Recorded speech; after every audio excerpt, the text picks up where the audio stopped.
Hello and welcome to Cutting Words. I'm Brad Thompson, and today I would like to talk to you about Wild Beyond Witchlight, specifically about writing a player character backstory. So I've just gone off the back of finishing up running the whole Wild Beyond Witchlight campaign, and so I expect a few more videos on this topic very soon. But I thought I'd start things off with the player side. What players should think about when writing a character for this adventure. So I'm going to get up my handy-dandy character sheet template, which will be linked in the description below. All right, here we go. So this is a Google Doc I developed to help with character writing. So with this, it'll help you, fill in different boxes and things, and you share this with your dungeon master, and it should be clear and concise what your character's all about, and makes writing and designing personal plots to thread into the adventure that much easier, which is all win-win for all involved. So I highly recommend doing this. So this is above and beyond the character sheet. So your character sheet with your stats, that's a separate thing. I mean, as a DM, I don't need to see that. This is what I want to see. This is your character's story. What story do you want to tell? Tell me more. What can I do to facilitate the story? So, all right, so first things first with this character, which we're going to invent today. Let's see. So, player name, Brad. That's me. We'll go for me. All right, the campaign, Wild Beyond Witchlight. Hey, pre-filled in. How convenient. Character name. So I think we need a bit of idea than just a name just yet. So we'll come back to character name. We'll loop back. Same with nicknames and aliases, like if they even have any. Figure that out. Okay, so I think we need to jump ahead a bit, and we'll come back once we've figured out what this character is. You don't necessarily need to fill in these boxes in order, as I'm about to do right now. Okay, so now race, class, background. So you can start. There's lots of different ways you can start this. Perhaps you already know what other players are playing, and so you're trying to develop a character that fits in to what they've got. But at the moment, I'm going to work with the assumption that I've gone off. I'm running a character. We're going to meet up, have a session 0, and with our characters already roughly in place, and we're going to thread things better together at that point, and some edits may happen to the backstory to make things fit with everyone else, potentially. So I'm going to work off that assumption when writing this character. But other ways of doing it would be do session 0 first, then go away, working on characters, or working on characters together at session 0, filling this in together to make sure your characters are well tied together. There's lots of different ways you can do this. All right, so working in a vacuum, I'm going to write this one character. Okay. Again, I'm going to just want to mention that this is video designed for players, so I'm not going to go into any spoilers here. I'm working off general information that's widely known about the adventure going in. I'm not going into any specifics about anything. So there's no spoilers here. All right. Okay. Let's see here. Now, there are a few new race options and background options in the Wild Beyond Witchlight adventure book that are available to players. They are the Witchlight Hand, that means you work at the carnival, the Fey Lost, which is you have been spent much of your life in the Feywild already, and then there is the fairy race. So you're a traditional fairy of various types. Then there is the Herongon, the rabbit folk race. So those are all player options presented in the adventure for you to take. I would strongly recommend taking none of those. I feel like they're a bit of a trap. Being this adventure is, you think about it, this adventure is about exploring the Feywild. And if you go in, not as in, so ideally it's set up, you want to be an outsider going in, right? No one wants to be the guy who's like, oh yeah, so I already know how this works. I actually lived here most of my life. I know how all this stuff works. Don't worry about it. You might as well be running the game at that point. The DM goes, here you go, here's the information. I guess you just know it all. And all right, well, I'll be over here. Then you already know how the Feywild works, so off you go. And like it's just way stronger being not from the Feywild, have no knowledge of the Feywild, going in and discovering that throughout the game is a recipe for a lot more fun. Like rather than just being handed a sheet or whatever at the start and going, right, well, you know it all, I guess, so okay. That doesn't sound as fun to me. So I feel like the background's for sure off the table. The Fey races, I think there's potential there for some fun if you've never been to the Feywild before. So if you're a Fey or Herringon who's grown up on the material plane, with regular folk, and have no idea what the Feywild's like, what your family's like, and so you'll want to go to the Feywild to see what your people are actually like, and maybe they're very different to what you expect. So that sounds like a fun idea. But otherwise, like if you're just this is my home, mate. I'm like, well, okay, you already know how everything works, so it's not much for you to learn. Otherwise, you kind of know it all. That's it. So I would,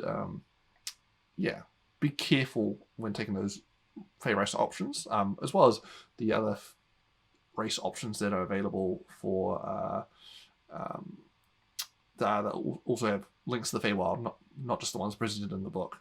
But yeah, just be careful there, because you might accidentally write yourself into a less fun position because you just simply know it all, which takes away that whole sense of discovery, which is a huge part of the adventure. So be careful there. There's definitely outsider going is the way to go. So having said that, I am keen to try out a new race. So let's go with the Fury. But we'll go with the whole what I just said. We won't be from the Feywild though. Fury is pretty cool. In fact, let's get the races options now. Double check. Fury look pretty good. Fury, what we got? So, your wings. Yeah, so we get flying speed. Oof, that's a good point. A lot of DMs don't typically like low-level characters with a flying speed, so you might want to double-check that with the DM before just assuming, I'll play a fairy, I can fly around, because some DMs don't like that. But I'm going to assume my DM said yes, because, I don't know, they didn't think things through or something. Just fly around. Aha! There's some cool spells here. Very fun. Okay, so we get Drawcraft, Fury Fire, Large Reduce. Oh, okay. Okay. But they can't fly while wearing armor. Interesting. So yeah, that's the Sphere of the Fury. Anything else interesting I need to know right now on this? Okay. No. Alright. I got some ideas. So, let's jump back to the character sheet. So, we got a Fury for our race. For our class, I'm thinking, let's see what are the class options here. Because I immediately had a thought of a Fighter Fury, which I know, if you wear armor, you can't fly. Yeah, well, what are you going to do? The idea amused me to no end. Let's see, so we've got the fighter abilities. I mean, fighters are not renowned for invoking storytelling. But something that immediately sprung to mind when I saw the enlarge spell on the Fury was, let's just jump ahead to it, the Rune Knight. Yeah, so we need the ability to change size as well, don't they? If you're small, large, yeah, giant's might. If you're small and large, become large along with anything you're wearing. If you like the room, yeah. So they third level fighter can become large, and with the furies and natural and large spell, they become even bigger, huge. So you can go from being a tiny fury, or small fury, should I say, about halfling size, all the way to a giant at level 3. That amuses me. Okay, so we're going with some kind of giant fighter fury. Okay. All right. Sure. I was hoping to do a different class, but I'm now too amused not to go fighter, and I'm gonna make a note. Rune Knight is the plan for the DM. Just nice to give the DM heads up what your plans are, and they potentially could.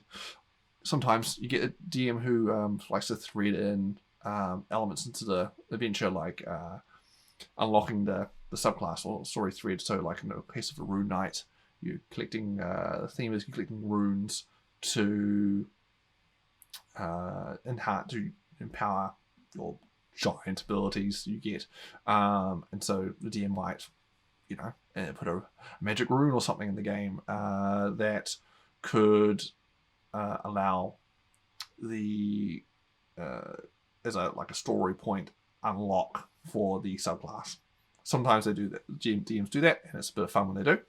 So just give a heads up. That's what I'm planning. Okay, so Fury Fighter that eventually will turn into a giant Fairy Fighter. Okay. Sure, why not?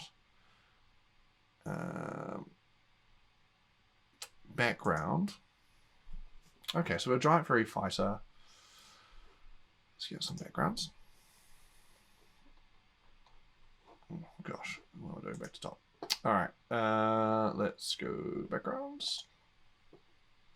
All this details I'm looking at, by the way, is on D&D Beyond. Maybe getting chopped off here in the view. Highly recommend it. It's a fantastic database to access all this information and makes this way more convenient than just going through all the books, which you can do. Just be able to search stuff and just scroll through the computer is far more convenient. Okay.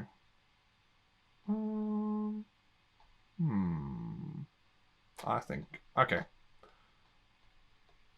I think I got it. So what we'll do is, I think urchins. Yeah. So I think I might go, I'm getting an idea sparking my brain right now for a, oops, what am I doing? For a fairy who was abandoned as a child, and they grew up in a halfling home. They were adopted, and they were always assumed to be a halfling. And that's kind of the urchin background. So they grew up, and they assumed to be a halfling, and they were adopted by halflings. So, and didn't question the winged appendages that were hidden on their back. It was very kind of Carnival Row, actually. For those who haven't seen the show, it's a good show. Check it out sometime. But okay, all right. So we'll go quite young. We'll go with, let's go very young, because obviously they haven't quite. Maybe they've only just grown wings. Actually, yeah. Let's go teenager, 18, maybe 18th birthday. The wings sprout out. Oh look, I'm actually a fairy, not a halfling, and that prompts the one of the prompts for wanting to go to investigate my origin. Okay, yeah, things are coming together. So pronouns, we'll go with he, him. Stick with my own pronouns for this one. Sometimes I like to mix it up and experiment with other pronouns for different characters, but I'm just going to stick with my pronouns for my character for ease. Okay, so this would have a halfling name. This character, if they're raised by halflings. So let's go Xanathar's Guide. Use a convenient tab I had open. Let's go halflings. Okay, halfling names. An unlucky halfling. Because I don't have the lucky feature, because I'm not actually a halfling. Okay. Bernie. Callus. Ooh. Callus. Yeah, I quite like Callus. That's... Sure. Callus. Let's go with Callus.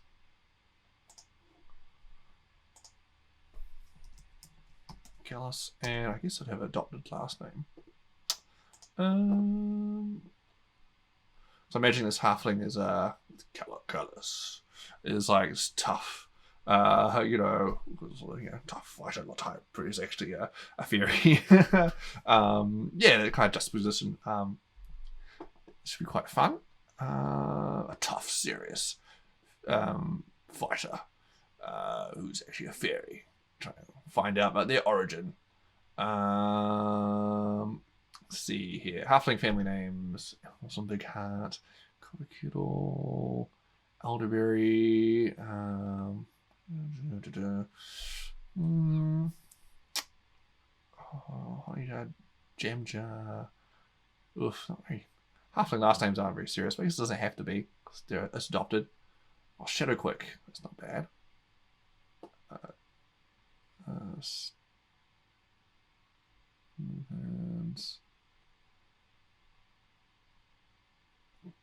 Thorn Gauge. Oh yeah, let's go with Thorn Gauge. Sounds good. Oh, that's Wild Cloak. Oh, no, it's a bit too on the nose. Full. Wait, well, let's go with Thorn Gauge. Thorn Gauge it is. Yeah. Callus. Thorn Gauge. I guess Cal would be a nickname. Don't think they'd have any secret aliases or anything like that. Being so young, I don't think they've developed any secret identities or anything crazy like that. They wouldn't have had enough time. All right, means we short backstory. Oh, fantastic, easy. Okay, hometown. I need to pick a hometown. Now this might be more to do with talking with the DM where they're planning on starting the adventure. And be that. Otherwise, my go-to is always Waterdeep. It's a fantastic, big place. A lot of stuff going on. Can't go wrong. So I'm just going to go with Waterdeep in the Forgotten Realms. Okay. And then, you know, replace name here if everyone's like, oh no, we're actually doing saying Eberron or whatever you, then fair enough, we'll leave it at that. But it shouldn't matter too much. I'm not planning on pulling in specific things from Waterdeep really. I just need a city, and I'll just base things on a large urban city. All right, alignment. I think. Let's see. We'll write the character more. We'll come back to alignment. Religion. Oh yeah. Storm Gauge. Fighter.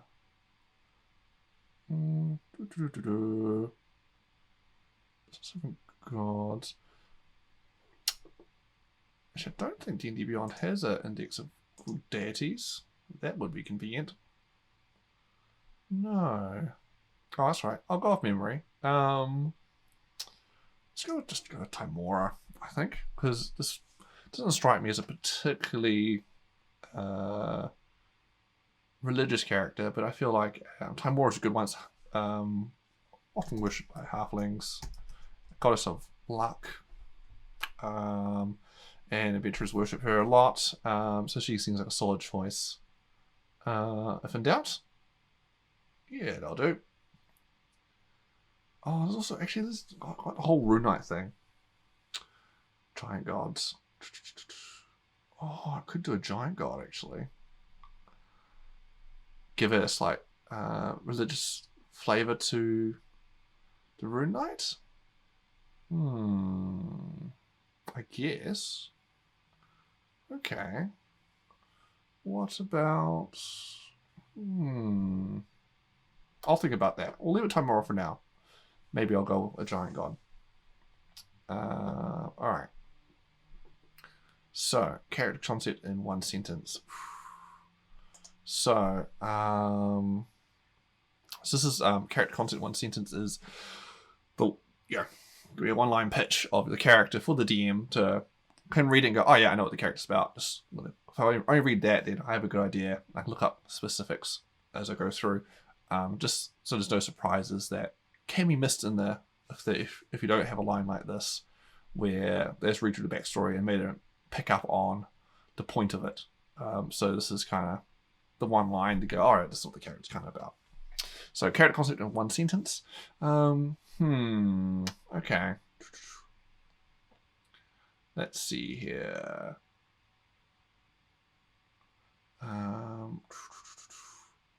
This is a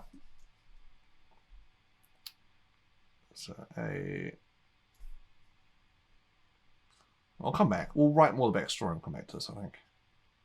Get the right wording to summarize it. Alright. Greatest wish and desire. Greatest fear. Okay. Actually, we'll come back to a lot of these questions. We'll write some backstory first, I think, and it'll give us some more info for this. So, let's write down what we've got so far to get it out of my head before I forget and I have to look back on the recording and go, alright, what was I saying my idea was again? Why did I write Rune Knight? So, let's see. This backstory in bullet point form. Bullet points, please. No time to read novels and no time to, constantly read novels over and over again, finding the things I'm looking for when writing personal plot, please. Bullet points save lives. Okay, so this is Callus was an orphaned fairy grown up on the streets of Waterdeep. Eventually, eventually adopted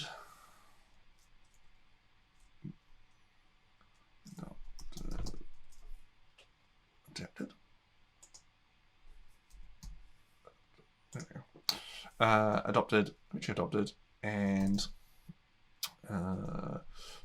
by a halfling family, and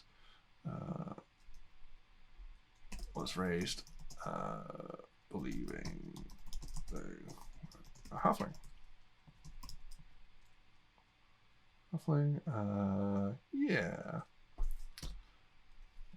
Oh, upon 2018, Callus grew wings, revealing his fey nature. Now he wants to find out his origin and finds his real family in the Feywild. See what the Feywild is like. Yeah, okay. Callus the Fairy. Okay. That's not bad. So we've got that bit to start us off. And so do that. That's so why they're fighting Rune Knight? They've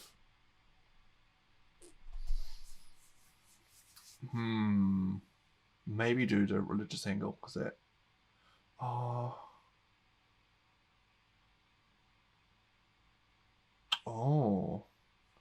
okay, what about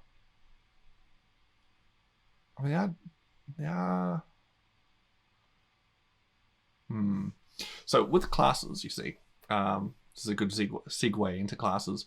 So I could have picked a very Feywild class, like a glamour bard, wild sorcerer. There's a whole bunch. But I chose not to go right away with that because I didn't want to double down on that. I already got a Feywild connection with the Fairy race. I felt having a Fairy, a Feywild class that could be justified as being, well, I'm a Fairy, and so that's why I also have this class, and having it connect to the same hook, the same origin. It's just turning two potential plot hooks into one, and why would I do that when I could have two separate plot hooks and two different things going on for the DM to play with? Like, why simplify things like that? I mean, you can, and it's fine if you just have one strong connection like that, but I find it's quite nice to have a few different hooks out there that have different connections, different things going on, that so there's always potential for different aspects to be grabbed and used in different places, as opposed to having all your eggs in one plot basket, as it were. So that's why I purposely avoided the Feywild themed classes, because I chose a Feywild themed race. If I went with a more mundane race, I probably would have gone a more Feywild class. So like if I was a human or what have you, I might have gone Archfey Warlock, a classic. But I went this way. Because I thought, why not? It'd be fun. I wanted to try a new race. So, Fairy Fighter, Rune Knight, and now I've immediately come up with the whole Fairy Rune Knight thing. Their whole prospect just muses me to no end. A giant Fairy. Despite the not being great with the whole flying thing, but you can take your armor on off. Choices during the game, that sounds fun. Do I want to fly today or have high AC? Choices. Sure, not Dex build. Strength, definitely. Strong, tough fairy. Yeah, that sounds super amusing. All right. Okay, so I think so. We got that. How they became? So they became. I guess they trained up some martial fighting. Maybe they had a mentor who trained in fighting. Okay, that's not bad. Maybe. Sure. Let's go with. Let's go with Martial Mother. So cool. Halfling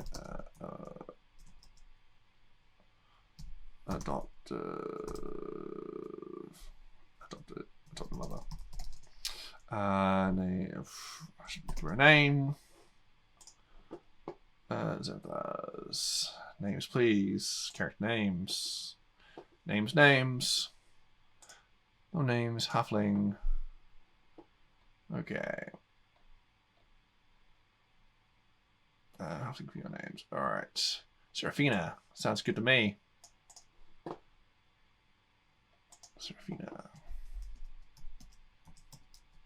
Seraphina. I'll bold this. So makes things a bit easier for the DM skimming through this to go, oh, what's the mother name again? Or who's that? Having NPC names bold, at least in the first mention of them. Ideally, probably all the time. Just skim through. Okay, Seraphina's stuff. All right, boom. This one's written about them. Cool. When they need to suddenly, prep to run the character, for example, it just makes it a bit convenient for them for looking things up. So Halfling Dr. Mother Seraphina trained. Was a member of the town guard. Sure. And trained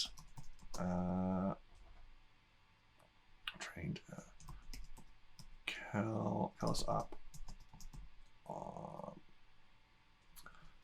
to be a fighter. And okay, I think I'm getting more of a lawful vibe here now. Trained by his adopted mother. The town guard trained Callus to be a fighter and follow strict discipline. Yeah. Okay, I think. Yes, I think. The fighter, I think, because also I quite like the idea of so we'll go lawful neutral. That's kind of typical guard alignment, and I quite like the idea of again doing that juxtaposition of that in the Feywild. You know, this is a fairies growing up in material plane. You know, super, you know, tough. You know, strict, lawful. Like we're going to do these things. Blah, blah, blah. Don't mix around, that sort of thing. And you know, a bit gruff. And was a complete juxtaposition to traditional Feywild and fairy tropes of being completely whimsical and chaotic, and that yeah, having that just like showing up and then going, what are these people, and just having this complete different yeah, being completely different. That sounds very amusing to me, so I think we'll go with that. I also feel like it makes Timora less likely. Might think about a religion change there. Okay, let's so we've got Seraphina, and let's go.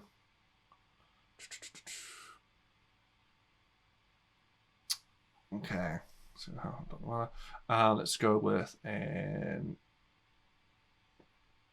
let's have an adopted sibling as well.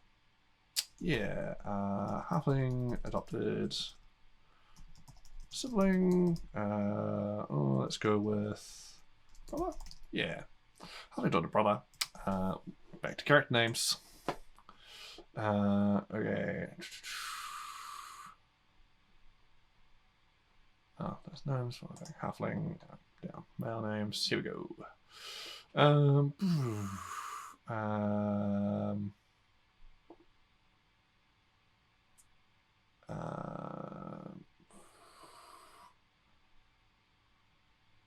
Sure.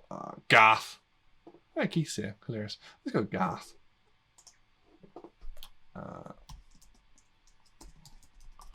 Garth.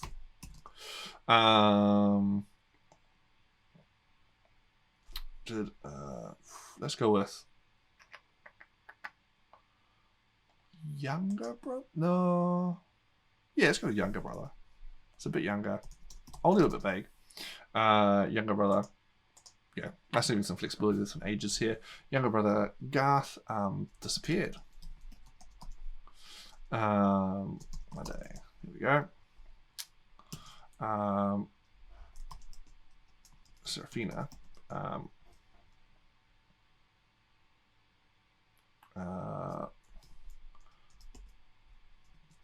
Stops. Let's see. Constantly on the hunt each day for a clue on his whereabouts.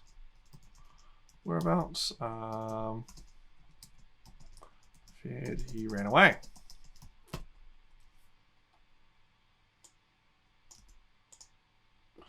So, cool. Yeah, sure. Growing.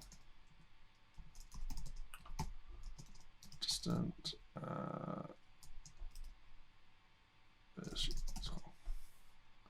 Clue on his whereabouts. Fears he ran away. Yeah. So we've got Scarred Mother, who trained Killis up, and strict discipline, boom, and because his maybe older. Maybe he's older actually. Let's go with older brother. That's maybe prompted Seraphina for the strict discipline and regimented routine deployed onto Callus because Garth, her real son, Callus's brother, disappeared, and she's been searching for him ever since, and is constantly worried, and there's been a lot of time still looking for clues and fearing what happened to Garth. Okay. So there's a hook there for the DM to take Garth, put him anywhere, potentially even Seraphina anywhere, because she disappears for a long period of time. Disappears for long periods of time on the case. So yeah, so the so she's very much a town guard kind of detective. Let's go town guard and sometimes detective. Yeah, detective. Yeah, town guard slash SS detective. The PI thing going on maybe. Okay. Cool. There's some NPCs. It's got some adopted family members. They've got stuff going on. We've got that. I guess I'll complete the family with a dad. He doesn't necessarily need as much going on. Maybe sure, let's go just complete family, doing the whole family today. Halfling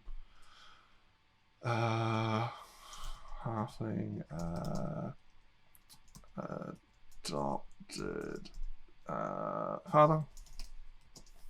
Name time. Here we go. Give me a name. Let's go with straight away Alton. Let's go with Alton, the first one. Alton.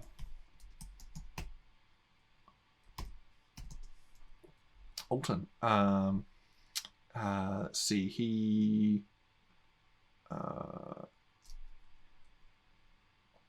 is a great researcher of history. Took Callus on a field trip to view some ancient nearby ruins. Sure, why not? And let's see.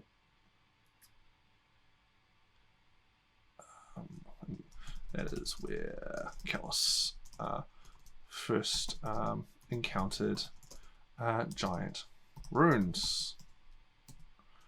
Yeah, there we go. Encountered giant runes. Oops. Oh, countered, whatever. Giant runes. Doing it live, folks. Doing it live. All right, so, okay, so we got that. It's not bad. So we got, yeah, so the father, Richard's history for various reasons. I won't get into detail there on what he exactly is researching, what he's doing. I'll leave it to the DM to expand on that if they want, or they can leave that there. It's just something basic there. Because we've done loads with the missing brother and the on the hunt detective mother. I feel like we don't need to do too much with the father. Leo is a researcher, and he clearly is some kind of archaeologist or something, and he's studying ancient ruins for whatever reason. And yeah, that's where Callus encountered his first giant runes. Ever since, cool. Let's see.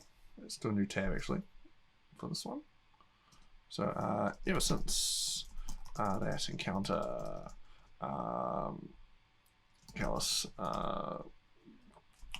Callus's dreams have been filled with runic symbols and a whispered voice speaks to him.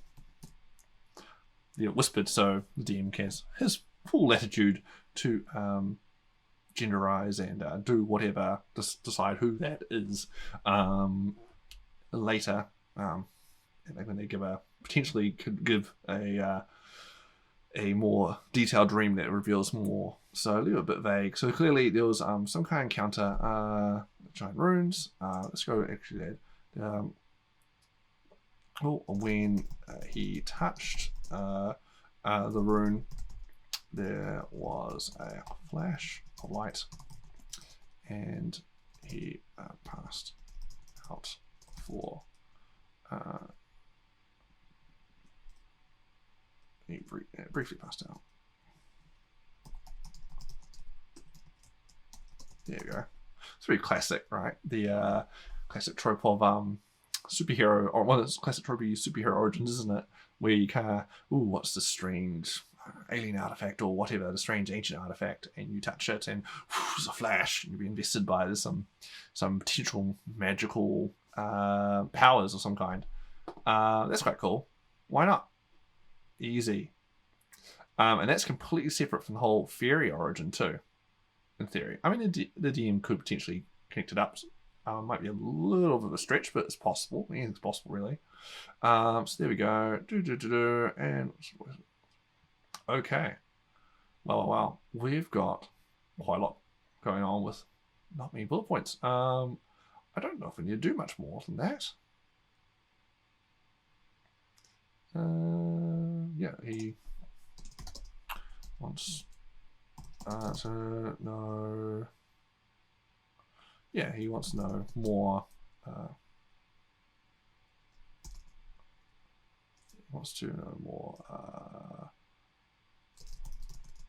What this means? Yeah, sure. Just to make it super clear. Okay.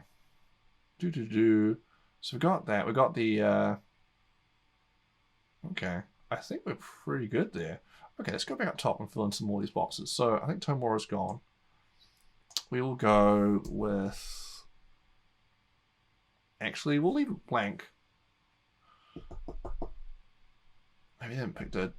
We'll actually leave it Tomorrow. Tomorrow. Rates most parents about Tomorrow. But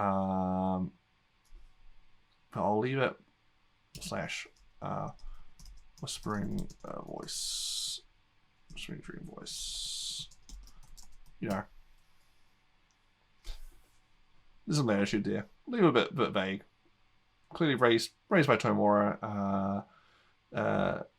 Worship from his father. But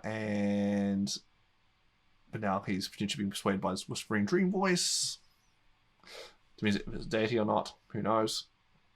Is it just an internal inspiration on how to use these runes? Maybe.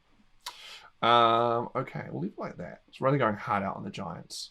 There are, giants in the Feywild, so as a general thing. So even though Rune Knight doesn't immediately lend itself to Feywildiness, really. At least that's not its intention. I could definitely see scope to it for the DM to add tiny stuff, and it wouldn't be 2 hour place at all in the Feywild. So yeah, that's pretty good. I'm collecting runes here. I should make a note. Yeah, I want to collect more runes. It all means, yeah.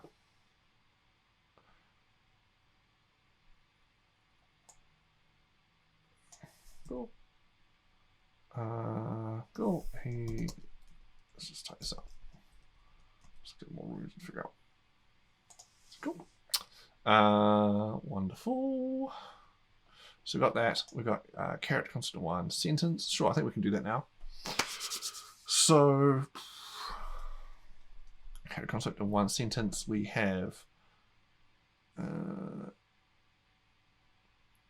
it would be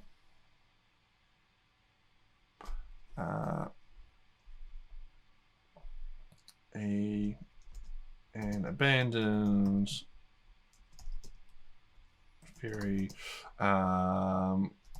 raised believing they were a halfling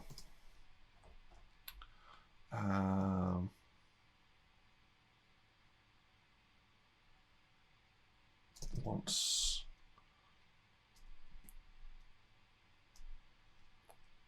on a quest of discovery about themselves, their origin,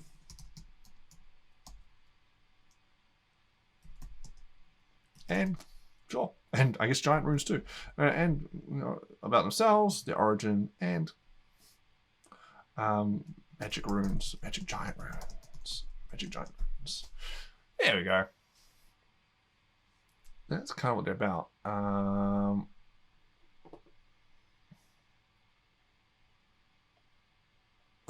A tough, strict halfling.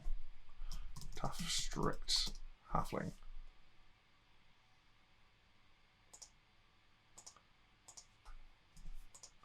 Yeah, Abandoned Fury raised believing they were tough, strict halfling on a quest of discovery about themselves, their origin, and magic giant runes.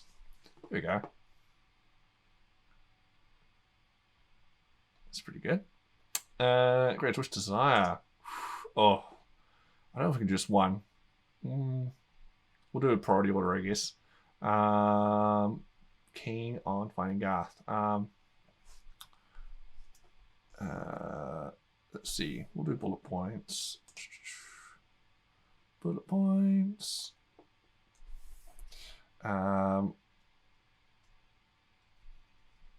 Discovery. Finding. Is lost brother Garth. We've got a lot of goals here. This top one. Yeah, gosh, it's almost covered in the character instance. In this particular character instance, discovering cool. His fairy family in origin, and then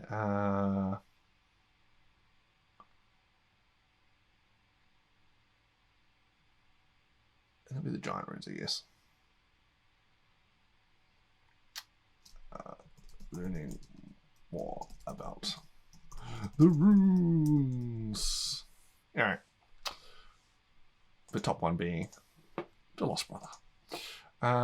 Okay, we've got greatest fear. Wahaha. What does he fear most? Let's go with fears his mother Seraphina will be all consumed by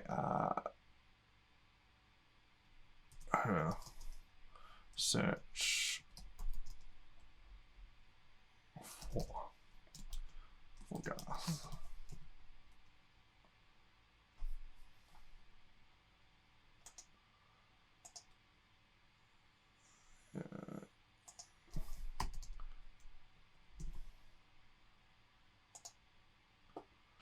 By her search for Garth. Yeah, it's quite good. Okay, and all right. So reason for sticking to the venturing party. So this one is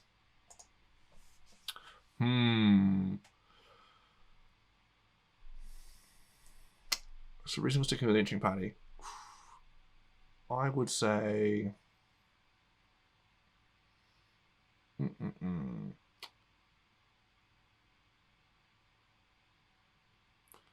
So this one is about the helping you have a strong character reason for not abandoning your fellow players. I mean, out of character, like you're on a table together, working together, but it's nice to also have strong in-character instincts for that too.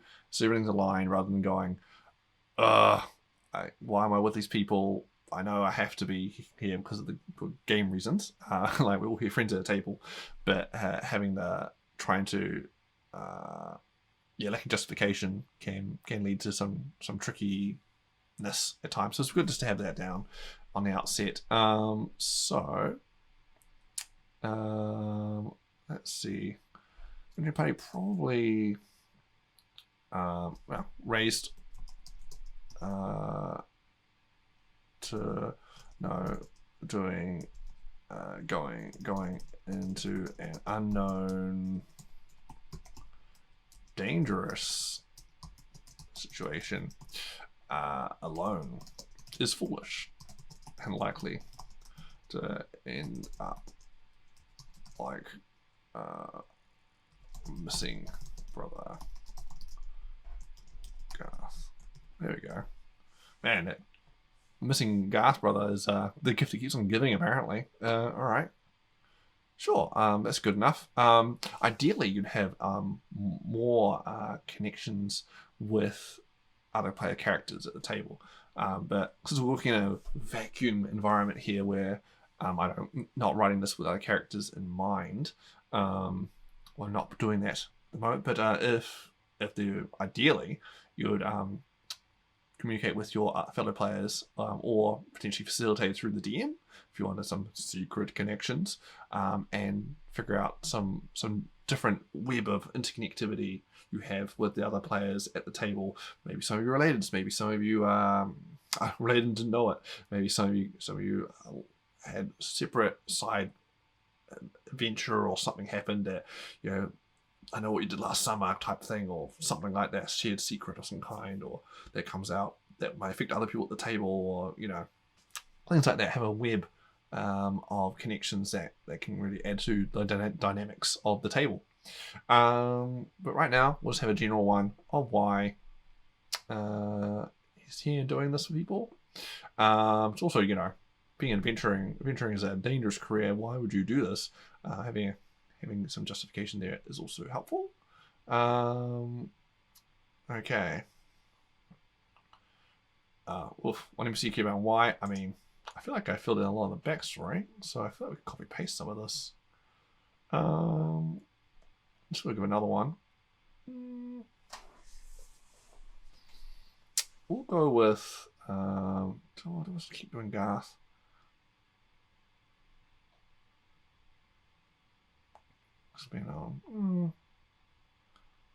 We'll go with. Let's make a new character. Why not? Let's go with someone. Let's go with a friend. So friend raised on the streets with. Let's go with someone different. What have we got here?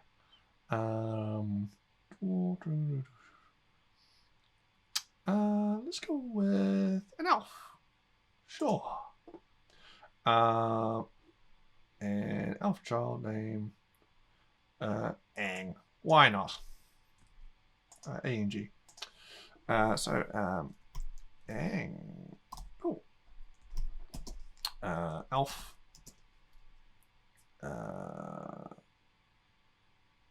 See, friend and fellow orphan on the streets growing up.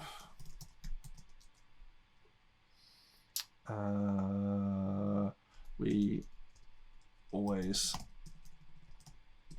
had each other's backs when things got rough. Sure.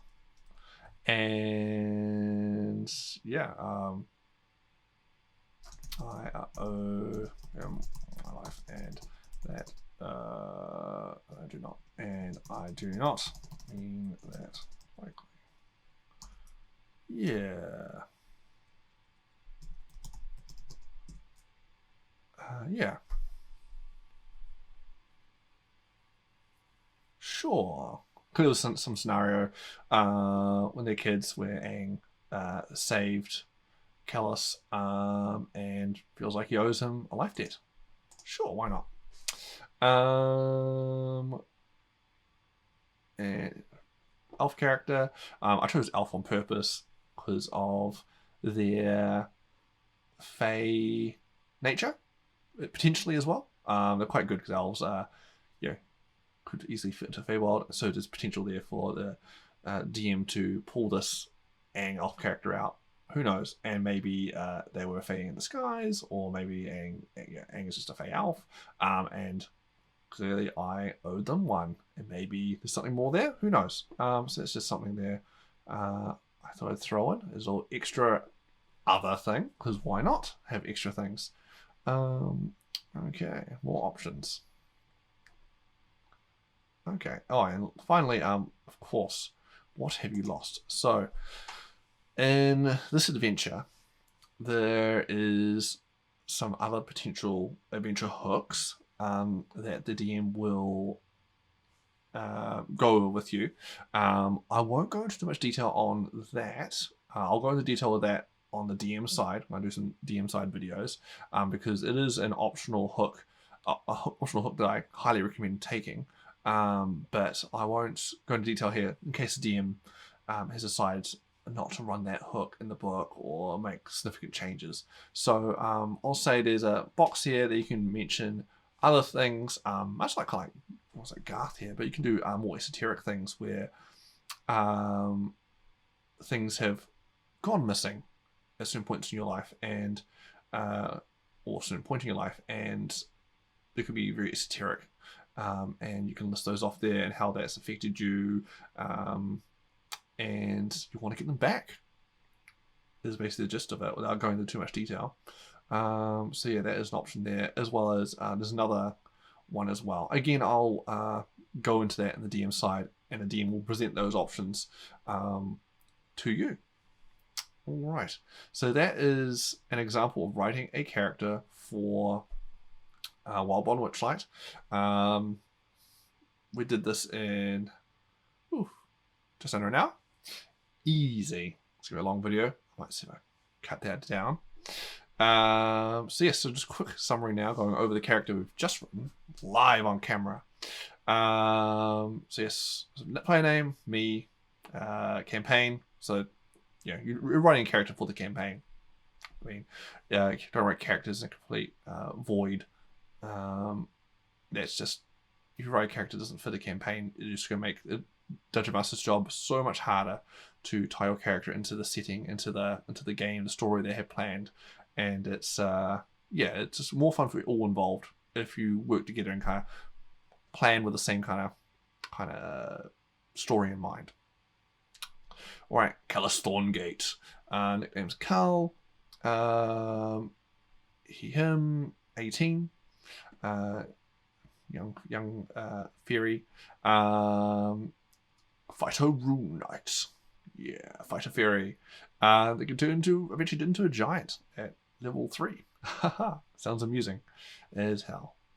So Urchin background, Waterdeep, but that can be swapped out pretty much anywhere. Lawful neutral. Yeah. I'm a tough fighter, halfling. What do you mean I'm a fairy? Timora / Whispering Dream Voice. So Ben and Fury raised believing they were a tough, strict halfling. Very stout halfling at that. On a quest of discovery about themselves, their origin, and magic giant runes. Alright, easy peasy. Finding his lost brother, Garth. Discovering his fairy family and origin, learning more about the runes, should I say. Alright, this is greatest wish, desire. Greatest fear. This is really more of a goal list. Fear. He fears his mother, Seraphina, will be all consumed by her search for Garth. I'll add. And he will lose her too. There we go. Cool. Reason for sticking with the adventuring party. So raised to know going into an unknown / dangerous situation alone is foolish and likely to end up like my missing brother, Garth. So one NPC you care about and why. Ang Elf, friend and fellow orphan on the streets growing up. We always had each other's backs when things got rough. I owe her my life, and I do not mean that lightly. Yeah, simple enough.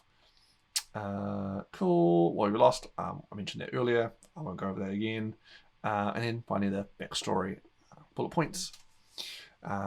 So yes, so 1, 2, 3, 4, 5, 6 bullet points. Don't need a massive backstory. You can, but I feel that's all we really need. There's the main bits the DM needs. Callus was an orphaned fairy grown up on the streets of Waterdeep, eventually adopted by a halfling family, and was raised believing they were a halfling. Upon turning 18, Callus grew wings, revealing his fey nature. Now he wants to find out his origin and find his real family in the Feywild. See what the Feywild is like. Halfling adopted mother, Seraphina, was a member of the town guard / detective, and trained Callus up to be a fighter and follow strict discipline. Halfling adopted older brother Garth disappeared one day, Seraphina growing more distant as she is constantly on the hunt each day for a clue on his whereabouts, disappears for long periods of time on the case, fears he ran away. Halfling adopted father Alton is a great researcher of history, took Callus up on a field trip to view some ancient nearby ruins. That is where Callus first encountered giant runes. When he touched the rune, there was a flash of light, and he briefly passed out. Ever since their encounter, Callus's dreams have been filled with runic symbols, and a whispering voice speaks to him. He wants to collect more runes and figure out what it all means. Yeah, there we go. That's it. That's a backstory. That's a character. Easy peasy. Yeah. Cool. I'll have this character, Callus Thorngate, in the description of the video. I hope you enjoyed this process of writing a character backstory and sat through the whole video length. Well done. Thank you for sitting through this. Yeah, I hope it's been an educating video. Yeah, so I hope you take this and have fun in Wildborn Witchlight and whatever character you come up with. Hopefully, take some hot tips here, and feel free to take and change this, or just take the character outright. Like, I need a character. Actually, this character seems good. Done. By all means, help yourselves. If you just want to play Callus Thorngate, by all means. I ran the adventure. I have no ability to play it. I already know what happens. So, yeah, there we go. Hope you enjoyed the video. We'll keep up with all the videos. Hit that subscribe button. Hit that like button if you like the video. And I'll catch you next time on Cutting Words. All right. See ya.